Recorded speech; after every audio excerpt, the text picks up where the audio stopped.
ذرا اس کی بات سنیے یہ کیا فرما رہے ہیں۔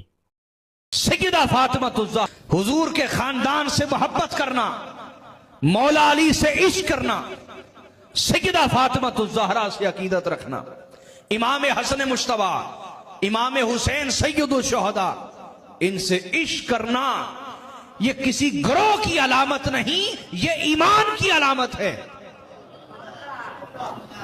کس کی علامت ہے بولیے؟ یہ کسی فرقے کی پہچان نہیں، یہ کسی گروہ کی پہچان۔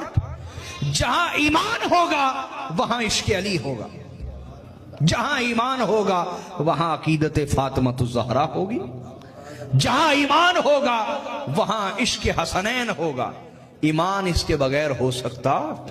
بولو نہ ہو سکتا، اس کے بغیر نہیں۔ اہل بیت کا بغض رکھنے سے یا ان کو نہ ماننے سے اگر ایمان خراب ہو جاتا ہے تو پھر آپ ان کے بارے میں کیا کہتے ہیں؟ جو یہ کہتے ہیں کہ تمام صحابہ کافر ہو گئے تھے نبی صلی اللہ علیہ وسلم کی وفات کے بعد، ان کا یہ نظریہ اور ان کا یہ عقیدہ ہے، تو ان کے بارے میں آپ کیا کہتے ہیں؟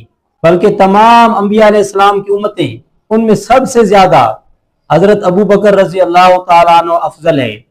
تو اگر جو سب سے زیادہ افضل ہو اس کے بارے میں اگر یہ کہا جائے جس کی فضیلت زیادہ ہوتی ہے، اسی کو کہنے والا اتنا زیادہ گناہگار ہوتا ہے، اور جو اہل بیت کو نہ مانتے ہیں تو ان کا ایمان مکمل نہیں ہوتا۔ جو ابو بکر رضی اللہ تعالیٰ عنہ کو مسلمان نہیں سمجھتے تو ان کا تو پھر اسلام سے کوئی تعلق نہیں ہے۔ اگر اہل بیت کو نہ ماننے والے یا اہل بیت سے بغض رکھنے والے کا ایمان مکمل نہیں ہوتا، یا ایمان خراب ہو جاتا ہے، یا دین سے وہ نکل جاتا ہے، تو اسی طرح صحابہ کا بہت زیادہ مقام ہے، اور بالخصوص حضرت ابو بکر رضی اللہ تعالیٰ عنہ کا، عمر فاروق رضی اللہ تعالیٰ عنہ کا، عثمان غنی رضی اللہ تعالیٰ عنہ کا، ان صحابہ کا بہت زیادہ مقام ہے، اور تمام صحابہ کا مقام ہے۔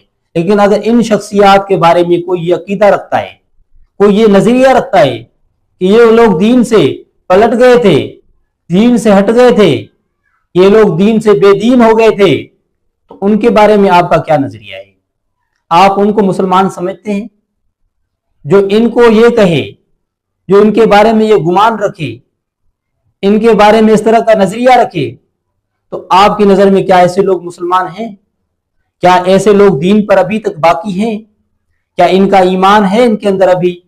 یا یہ ہے کہ وہ اہل بیت کو مانتے ہیں تبھی ان کے اندر ایمان ہے، چاہے وہ صحابہ کے بارے میں اس طرح کی بات کر رہے ہیں، چاہے وہ صحابہ کے بارے میں جو کچھ چاہے کہیں، چاہے ابو بکر رضی اللہ تعالیٰ عنہ کے بارے میں کہیں، یا عمر فاروق رضی اللہ تعالیٰ عنہ کو برا